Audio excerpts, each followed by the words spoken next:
Programang ito ay rated SPG. Striktong patnubay at gabay ng magulang ang kailangan. Maaaring may masiselang tema, lengguwahe, karahasan, sexual, horror o droga na hindi angkop sa mga bata. Mga kapamilya, nakarating na nga sa kanilang bagong tirahan ang mga Montenegro, ngunit hindi pa din papalagay si Ramon at agad na inutusan si Severino na bigyan siya ng malinaw na kuha ng CCTV sa lalaking tumangay kay Mokang. Ngunit sadyang mapaglaro ang tadhana dahil kahit isa man nakuha ng CCTV ay wala ngang malinaw na kuha upang makita sana ni Ramon ang lalaking tumangay kay Monique na wala ngang iba kundi ang kanyang tunay na anak na si Tanggol. Napaisip nga si Ramon at sinabi niya sa kanyang sarili na para bang nagkita na sila noon ng lalaking tumangay kay Monique.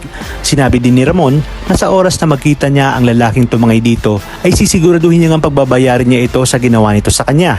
Sa kabilang banda, nabigla nga sina Olga at Don Julio sa ginawa ni Ramon dahil sa galit nito ay nagawa niyang pagbabarilin ang kanyang mga tauhan at tinanong niya nga ang mga ito kung sino sa kanila ang nakabaril sa asawa niya. Ngunit wala ngang sumagot kahit isa kaya naman nagpaulan si Ramon ng bala sa mga ito. Wala ngang kaalam-alam si Ramon na ang traidor niyang kapatid ang may kagagawang kung bakit namatay si Mokang.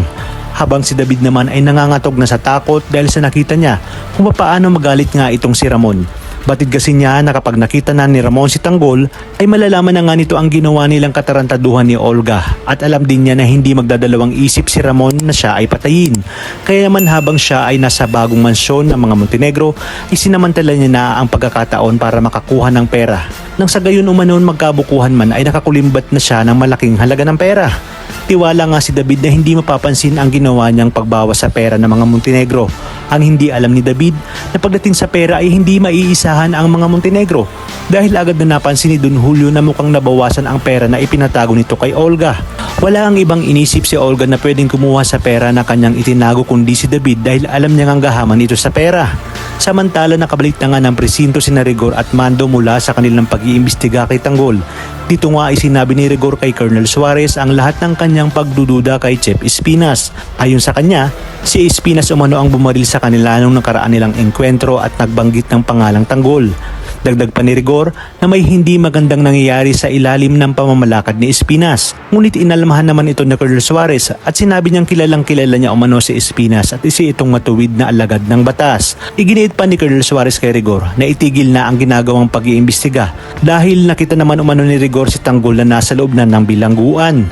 Dalingid sa kaalaman ni Rigor ay bago pa lang sila dumating ng presinto ay naitawag na ni Espinas kay Colonel Suarez ang lahat at sinabihin na napatigilin na si Rigor sa ginagawa nitong pakikialam. Habang si Tanggol naman ay hindi pa din nga makausap ng matino dahil sa pinagdadaanan nito patungkol sa pagkamatay ni Mokang. Dito nga ay unti-unting nilamon ng galit si Tanggol dahil wala siyang ibang gustong gawin kundi ipagiganti ang pagkamatay ni Mokang. Kaya naman handa siyang gawin ang lahat masama man ang ipapagawa sa kanya ni Espinas.